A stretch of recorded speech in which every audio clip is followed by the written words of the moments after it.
Magandang tanghali Luzon, Visayas at Mindanao. Narito na ang nagkakaisa at pinakamalawak na pagbabalita. Sa pangunguna ng Presidential Communications Office na kinagbibilangan ng Philippine Information Agency, Philippine News Agency, Presidential Broadcast Service, IBC at PTV, mula sa IBC 13, ako po si Princess Jordan. Ihahatid namin ang mga komprehensibo at mahalagang balita mula sa iba't ibang bahagi ng bansa. Mula naman sa PTV, ako si Alan Francisco. Ito ang Balitang Pambansa. Ngayong tanghali sa Balitang Pambansa, mas mataas na economic growth target ng Marcos administration sa 2025. Inflation at poverty incidence tututukang higit na mapababa ngayong taon. Executive Secretary Lucas Bersamin hinimok ang mga lingkod bayan na tutukan ang pagpapabuti sa antas ng pamumuhay ng mga Pilipino sa ilalim ng bagong Pilipinas. Barko ng Philippine Coast Guard matagumpay na napigilan ang barko ng China na makalapit sa karagatan ng Zambales. AFP Chief General Romeo Browner binigyang pugay ang katapangan at kabayanihan ng mga sundalong nasugatan sa engkwentro sa Basilan. Nahuling Chinese national na umano'y nag-iispiya sa bansa, produkto ng Universidad ng People's Liberation Army ng China ayon sa Bureau of Immigration.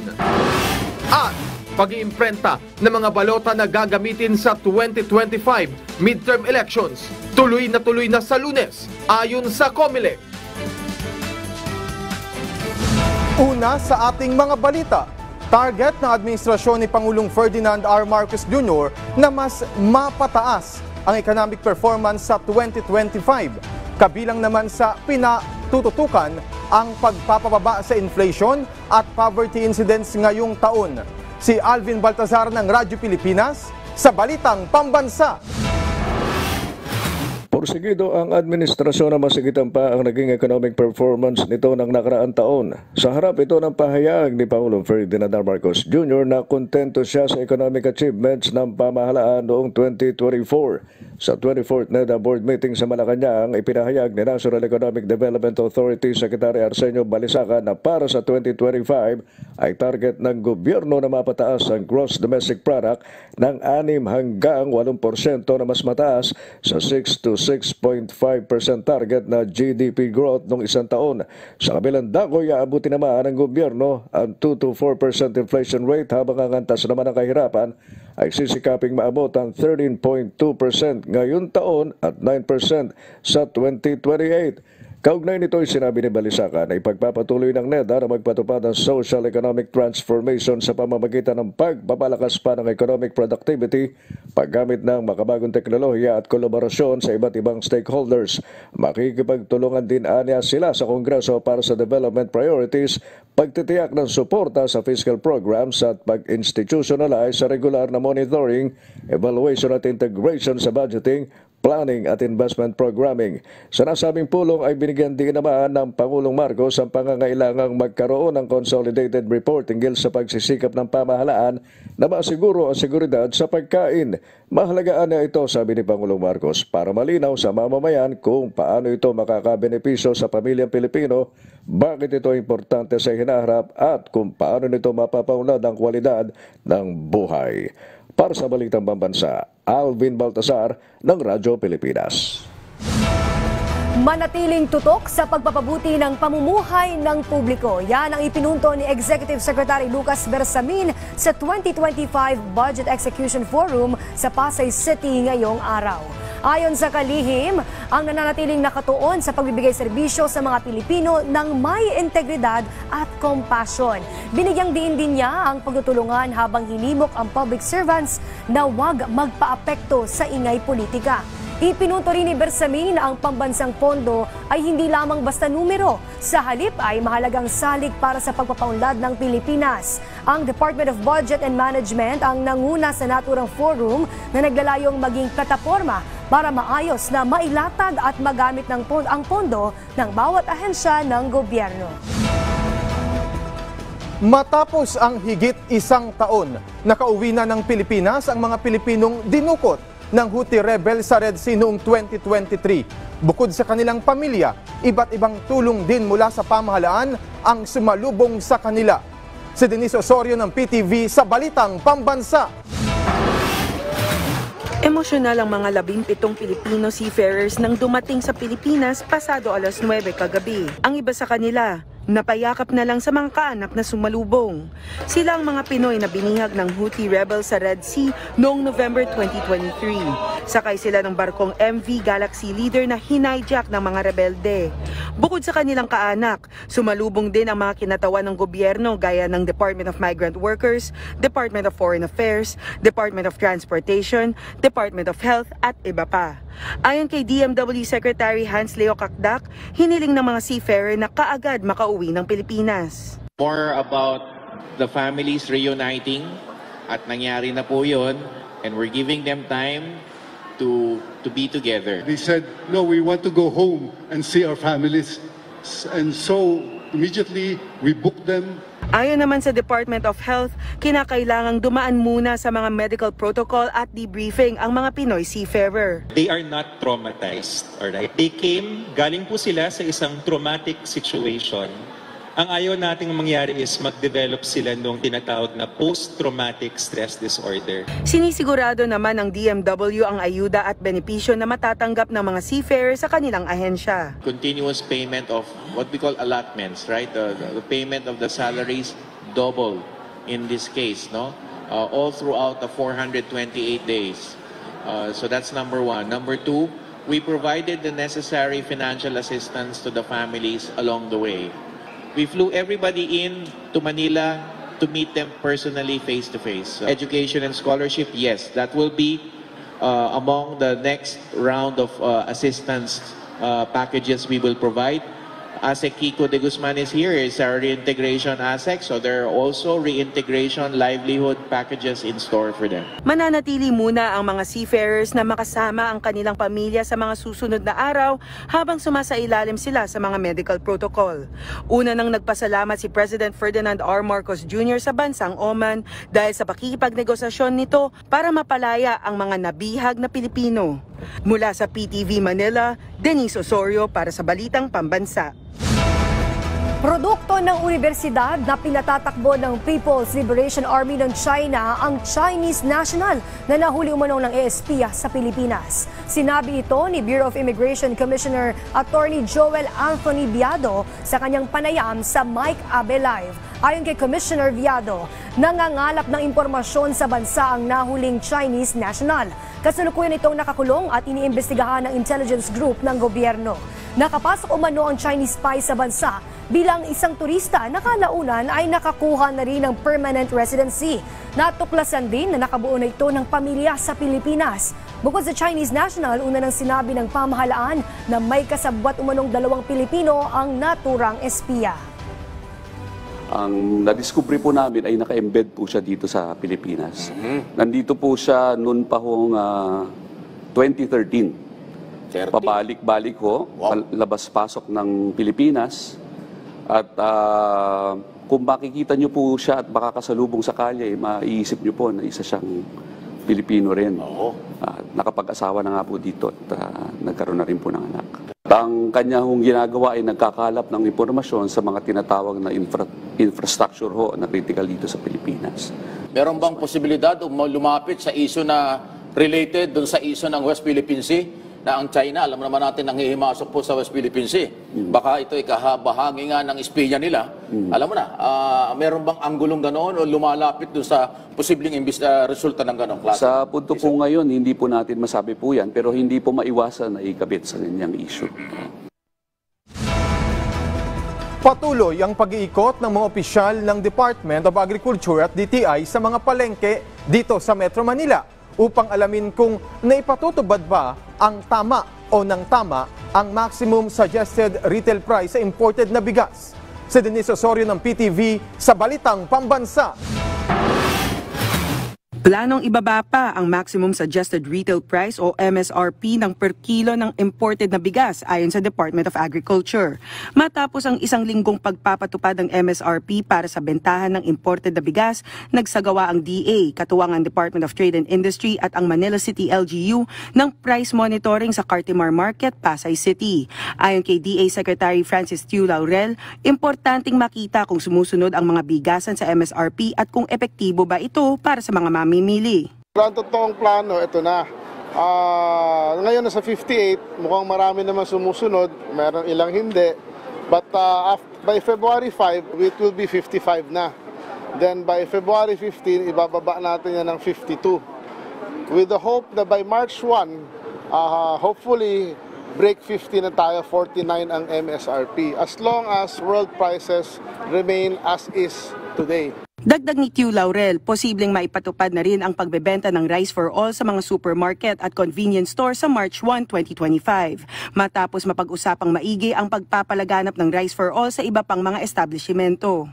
They'll sort out the details and come up with a plan, more concrete plan. Then there will be a third meeting with Mina kung paano to i-implement. So hopefully maumpisahan to kung magkasundo lahat by March 1 siguro. Samantala, maglalabas rin ng bagong labeling rules ang DA para makaiwas sa pandaraya ng presyuhan. Mawawala na ang mga katagang special, premium at fancy at magiging requirement na ang paglagay ng mga specific at complete detalye ng naturang bigas na ibinebenta. Mula sa PTV Manila, Denise Osorio para sa Balitang Pambansa. Target ng Commission on Elections o COMELEC na makapagsimula ng pag-iimprenta ng balota sa Lunes na gagamitin para sa 2025 midterm elections sa Mayo.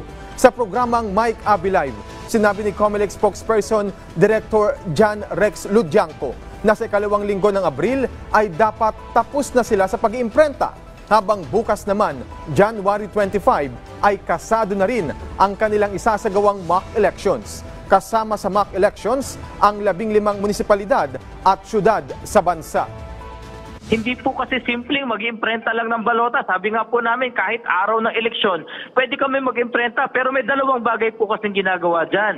Lahat ng 71 million ballots ay kailangang dumaan sa automated counting machine una para malaman natin kung babasahin ng ACM na para sa balotang yon. At ikalawa, malaman natin na hindi dapat basahin ng ibang ACM na hindi para sa balotang yon. At ikatlo po, kailangan pa po namin i-impake at i-deploy yan. Kaya kahit mag-imprenta kami hanggang araw ng halalan, ang tanong, mabe-verify pa ba yan? Maipapadala pa sa gagamit nito? Kaya po kailangan second week ng April, tapos na po ang mga balota natin. Nangako si Pangulo Ferdinand R. Marcos Jr. na hindi mababawasan ang serbisyo ng PhilHealth. Sa halip ay darami pa ang serbisyo at benepisyo nito sa kanilang mga benepisyaryo. At ito ang guarantee ko. Napakasimple lang ang guarantee ko.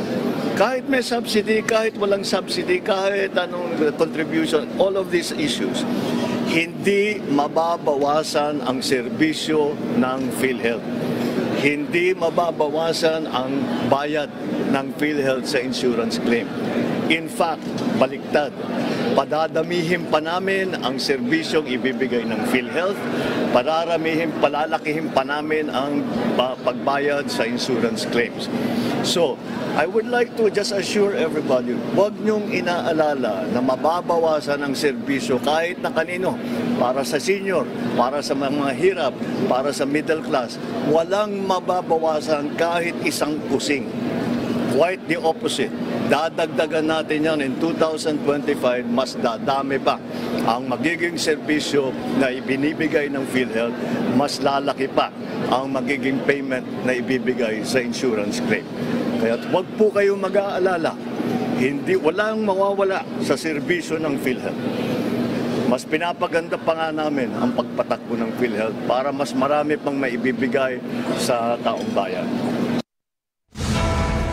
Tuloy ang mas pinaigting na pagpapatrolya ng mga barko ng Pilipinas sa West Philippine Sea. Katunayan, nito lamang nakarang araw, napigilan ng barko ng Philippine Coast Guard na BRP Cabra ang paglapit ng barko ng China na CCG-3103 sa coastline ng Zambales dahil din sa seamanship skills ng mga PCG personnel tuluyan nilang naitaboy papalayo ang barko ng China. Huli na itong namataan sa layong 80 hanggang 90 nautical miles ng Zambales. Tuloy-tuloy rin ang pagbato ng BRP Cabra ng Radio Challenge sa CCG crew para ipamuka sa kanila ang tahasan nilang paglabag sa international law. Sa huli, nanindigan ng PCG na mananatili silang committed na pangalagaan ang maritime rights ng bansa at iyaking naipatutupad ang international maritime law, kasabay sa pagtiyak na iniiwasan ang paglala ng tensyon sa West Philippine Sea. Binigyang pugay at ginawaran ng medalya ni Armed Forces of the Philippines Chief of Staff General Romeo Bronner Jr. ang mga sundalong nasugatan sa pananambang sa Basilan. Ito ay dahil sa pinamalas nilang katapangan at kabayanihan. Sa kanyang pagbisita sa Western Mindanao Command, pinuri rin ni Bronner ang mga sundalo sa kanilang dedikasyon at serbisyo. Tiniyak din niya sa kanilang mga kaanak ang buong suporta ng AFP, kabilang na dyan ang pag-access sa pinakamahusay na medical care and assistance para mapabilis ang kanilang pagpapagaling. Muli namang binigyan din ni Bronner ang commitment ng AFP sa pagsusulong ng normalization program sa rehiyon na layong tugunan ang ugat ng kaguluhan sa rehiyon. Nakausap ni Defense Secretary Gibo Teodoro si bagong US National Security Advisor Mike Waltz sa White House. Nangyari ang pagpupulong 2 araw matapos manumpa ni US President Donald Trump. Ipinarating ni Teodoro ang pagbati ng Pilipinas dahil sa maayos at matagumpay na transition ng liderato, kasabay ng pagbibigay halaga sa kapayapaan at mutual interest sa rehiyon. Ipinunto rin ni Waltz ang kahalagahan ng mas matatag na kooperasyon ng Pilipinas at Amerika at umaasa siyang mas dadami pa ang security activity sa pagitan ng dalawang bansa bilang suporta sa malayang Indo-Pasipiko sa ilalim ng Trump administration. Bukod kay Waltz, may iba pang mga bagong opisyal ng US ang nakausap ni Teodoro. Good news naman sa mga motorista dahil magpapatupad ng rollback sa presyo ng mga produktong petrolyo sa susunod na linggo. Ito ang kinumpirma ni Department of Energy Oil Industry Management Bureau o DOE-OIMB Assistant Director Rodela Romero sa Radyo Pilipinas. Ayon kay Romero, maglalaro ang inaasahang rollback sa gasolina sa 70 centavos hanggang 1 peso. 20 hanggang 55 centavos naman sa kada litro ng diesel, habang maglalaro ang rollback sa kerosene sa 40 hanggang 50 centavos. Malaking dahilan ng nasabing paggalaw ng naging pronouncement ni US President Donald Trump hinggil sa adjustment ng Estados Unidos ng taripa sa oil products.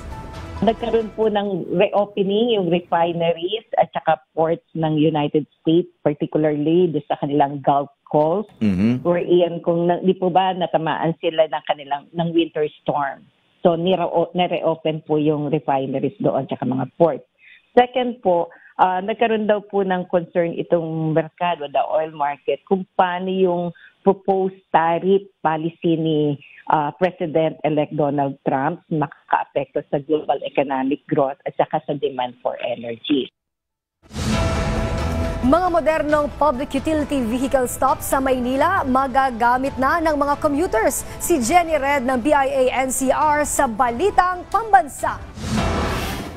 Maliwanag, ligtas at modernong public utility vehicle o PUV stops nang nag-aabang sa mga commuters sa lungsod ng Maynila matapos pasinayaan ng Department of Transportation, Department of Public Works and Highways, Land Transportation Franchising and Regulatory Board at ng pamalang lungsod ng Maynila ang mga makabagong PUV stops sa area ng Liwasang Bonifacio sa may Central Post Office. Tampok sa mga modernong PUV stops ang bicycle racks, bicycle shed at bicycle repair station. Mayroon din itong mga komportableng upuan para sa seniors, PWDs at mga nagdadalang tao, CCTV, charging stations at PUV route panels.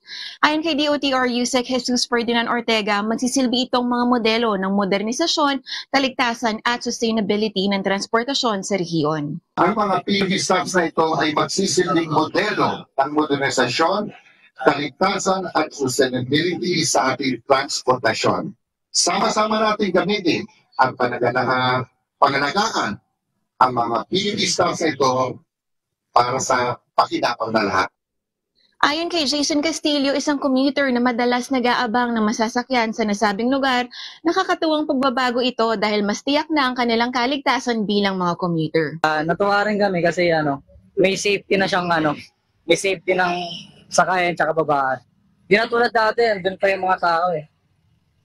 Ngayon, meron na siyang sarili. Maganda rin kasi talaga na may sariling sakayan tsaka babae. Hinimok din ni Yusek Ortega mga commuters na tumulong sa pagpapanatiling maayos at malinis na mga modernong PUV stops.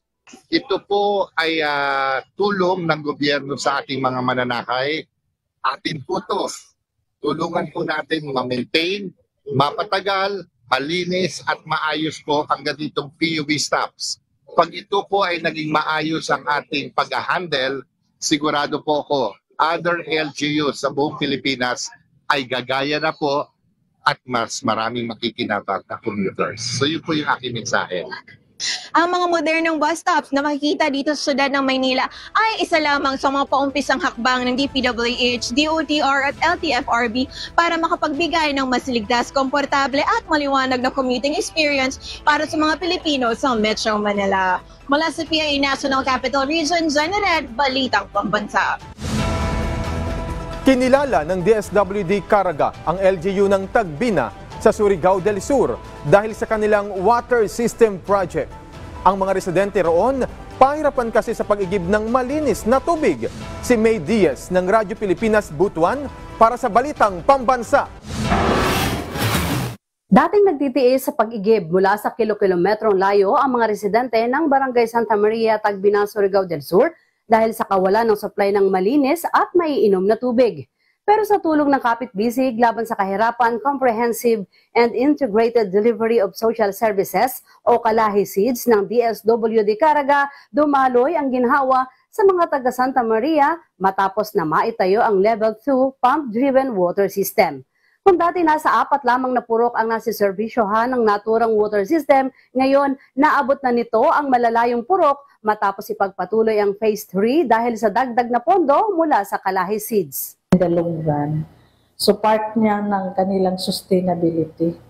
And even the LGU really work out for that, no, to help this project to be more functional and to be more proactive in terms of providing the needs to the community. Siniguro naman ng DSWD na magpapatuloy ang kanilang pakikipagtulungan sa lokal na pamahalaan ng Tagbina para matugunan ang pangangailangan ng kanilang mga residente. Alinsunod sa layunin ni Pangulong Ferdinand Marcos Jr. na maiangat ang pamumuhay ng mga Pilipino. Una nang kinilala bilang regional winner ng Tatak Kalahi SEEDS ang Tagbina LGU dahil sa ipinakita nitong suporta para sa patuloy na pagbabago tungo sa kaunlaran ng pamayanan. Mula sa Radyo Pilipinas Butuan, May Diaz para sa Balitang Pambansa. Nilinaw ng Civil Service Commission o CSC na hindi kailangan magsuot ng full regalia ng ASEAN-inspired attire ang mga kawani ng pamahalaan. Sa panayam ng Radyo Pilipinas, sinabi ni CSC Commissioner Eileen Lizada na maaari namang magsuot o maglagay lamang ng ASEAN accessories ang mga empleyado bilang pakikiisa sa ASEAN Month. Paliwanag pa ni Commissioner Lizada, may mga exemption sa inilabas nilang memorandum circular. Kabilang na rito ang mga medical personnel, traffic enforcers, mga may kondisyon sa kalusugan at mga kawani ng pamahalaan na nasa field work. Binigyang din ng CSC na maaari namang gumawa ng mga panuntunan ang mga ahensya ng pamahalaan para repasuhin ang kanilang dress code. Ang hakbang na ito ng CSC ay bilang pakikiisa ng Pilipinas sa pagdiriwang ng ASEAN Month at palaganapin ang mahalagang papel ng ASEAN sa rehiyon. We're not saying you wear your complete regalia. You can still wear your uniform but putting accents po. So at least we will be able to comply doon sa role ho natin on a bigger scope doon sa ASEAN. Nakipagpulong si DTI Secretary Cristina Roque sa mga opisyal ng Shein Company sa sidelines ng katatapos na lamang na World Economic Forum sa Davos, Switzerland. Tinalakay sa pulong ang posibilidad ng pagpapalawak ng negosyo ng kumpanya sa Pilipinas. Hinimok ni Roque ang kumpanya na tingnan ang posibilidad na magtayo ng manufacturing operation sa bansa. Ang nasabing company ay nag-aalok o nagbebenta ng mga damit, accessories at sapatos. Ibinida naman ni Roque ang mga benepisyong alok ng Pilipinas sa ilalim ng Create More Law kung saan ibinibigay ang mga magagandang insentibo sa mga dayuhang kumpanya. Binigyang din ng kalihim na ang pagbubukas sa manufacturing facility sa bansa ay magbibigay ng maraming trabaho sa mga Pilipino, lalo na at kilalang brand ang Shein sa buong mundo. Masayang ipinagdiwang ng LGU Coronadal City ang People's Indigenous Day. Bahagi ito ng pagpupugay sa mga IP communities. Si Sofia Ternos ng PIA Soxargen sa Balitang Pambansa. Binigyang pagkilala kamakailan ng Coronadal City sa South Cotabato ang Indigenous Peoples Community sa pagdiriwang nito ng 25th Hinugyaw Festival sa pamamagitan ng pagdaraos ng 9th IP Day bilang parte ng Hinugyaw Festival. Yes, malaga po ang Indigenous Peoples Community sa siyudad ng Coronadal kasi bahagi kami sa kasaysayan ng lungsod. Since time immemorial, ang mga Indigenous Peoples nandito na po sa lungsod ng Coronadal. Kaya po bahagi kami sa kasaysayan sa paglago at mula sa naging maliit na komunidad hanggang naging munisipyo at ngayon isa na tayong first class na city. Ayon sa opisyal, 10% sa populasyon ng buong Coronadal City ay binubuo ng IP communities kabilang ang mga Blaan, Tiboli, Tagacaulo, Teduray at Manobo. Isinagawa rin ng nasabing opisyal ang pagbabahagi ng mga nagawa nitong proyekto para sa mga indigenous communities. Kasama rin sa selebrasyon ang pagpaparangal sa kauna-unahang IP doctor mula sa Coronadal. Ang taunang selebrasyon ng IP Day ay patunay sa patuloy na pagpapahalaga ng LGU Coronadal sa kontribusyon ng mga IP communities sa kultura at tradisyon at maging sa kasaysayan ng lungsod. Mula sa Philippine Information Agency Soxargen, Sofia Zabate Turnos, Balitang Pambansa. Samantala, abangan po sa programang Bagong Pilipinas ngayon. Ilalatag naman ni Department of Education Secretary Sani Angara ang mga plano at programa ng kagawaran ngayong taon. Kabilang na ang mga akbang para higit na mapataas ang kalidad ng edukasyon sa bansa, kasabay ng pagtugon sa pangailangan ng mga guro at mga mag-aaral. Susunod na po yan, kaya tutok lang dito sa inyong pambansang TV, ang PTV.